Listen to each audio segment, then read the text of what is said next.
Hi, everybody. This is Mrs. Calhoun.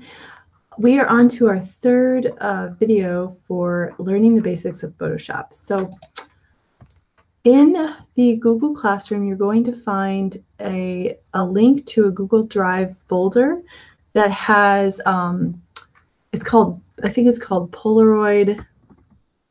Let me just check. It's like, no, it doesn't want me to do that. It's called like Polaroid photos or something. Anyway, it's up there.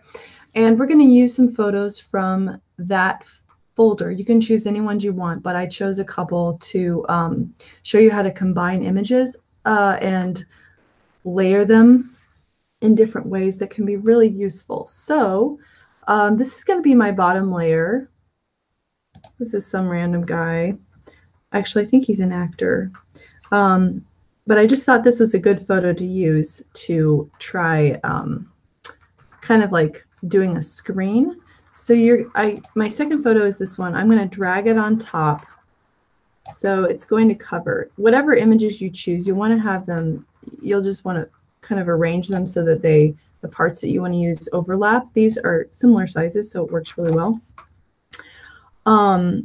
So I want to create kind of a see-through look.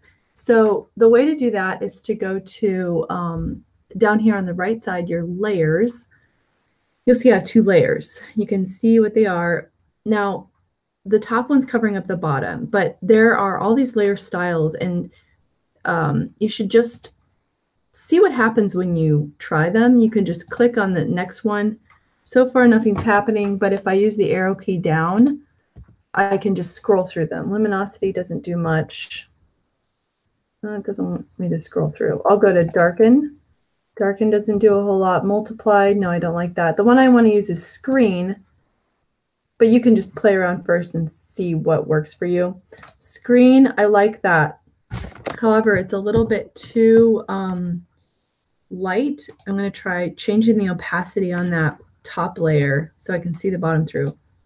I like seeing a little bit more, so I'm just going to play around with that. But I feel like I still want the bottom layer to look a little bit different. So I'm going to just turn off that top layer visibility by clicking on the eyeball icon, going back to my bottom layer. And so sometimes you don't know what you want to do until you start seeing how things go together.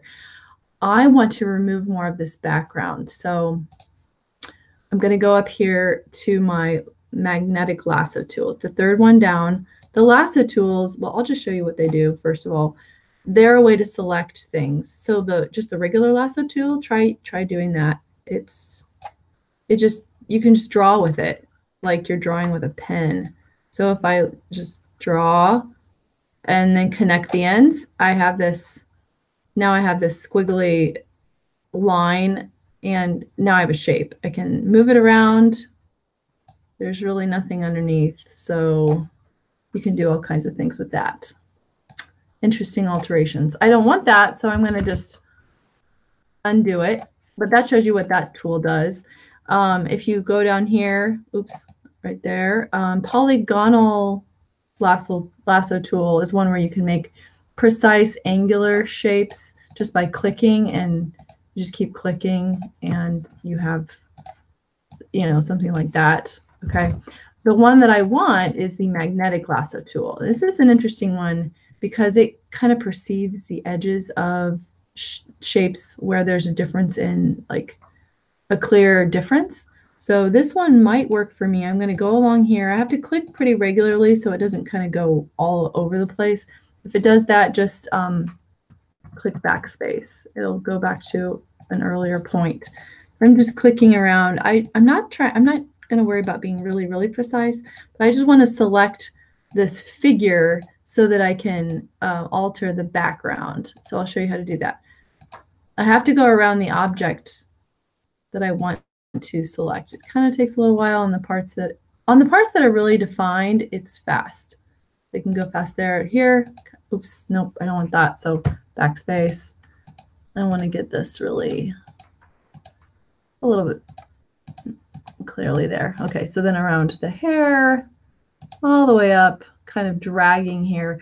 I'm not going to worry about the little areas where it gets off because I can do something really nifty that will come in handy for you guys. I'm sure it will come in handy at some point. So here I have him selected. So here's the thing. Right click and then go to feather. At least, yeah, you should just follow. You should just try this. I'm going to do a feather radius of like just 5 pixels. And that's going to bring that line out so that the areas where I didn't quite get it on the edges are going to kind of, you know what, I'm going to do 10 pixels. So then I say, okay, see, it kind of goes out a little ways. Now, right click again, select inverse. So now instead of him selected, it's the background. Then I want to go up to adjustments, brightness, contrast. There's a lot of ways you can, change the pixels, but I use this one sometimes.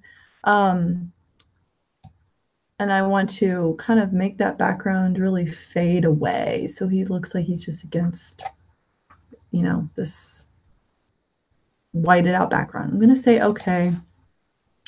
I'm letting myself do this because I know I have another copy of this image in case I accidentally permanently change it.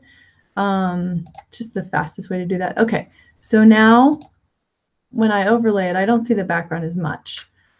So I can do other things to make this more interesting. Maybe I'll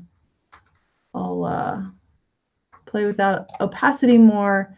I can go up and adjust the colors. I can adjust the hue and saturation on this image. If I want it to be more purplish, maybe I want it to be a little bit, I don't know, more saturated. Just a lot of things I could do with that. I think I'll just leave that alone for now. Then I can, something else, I kind of want to just add more to this. So I'm going to go up to add a layer mask. No, I don't want to do that. Control D. I'm going to link these 2 layers so that they're just linked. Where do I do that? Where do I do that? Oh, I need to take this off background. I'm going to duplicate this layer or make a layer from the background. That way I can actually edit it a little bit. So I'll shift click and now I can link those 2 layers. Now they're linked, so things that happen to one will happen to another. I'm going to add a don't want to do that. Well, that's a layer mask, so there's things you can do with that, but I don't really want to do that right now. So Control Z. I can just add more layers on top. So I really could just go over here, add an entirely new layer.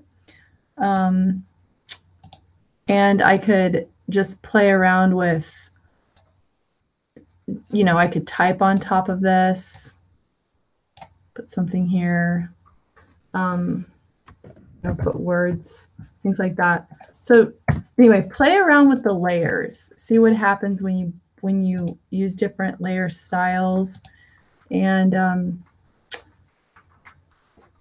what happens when you change the layers by isolating parts with the lasso tool.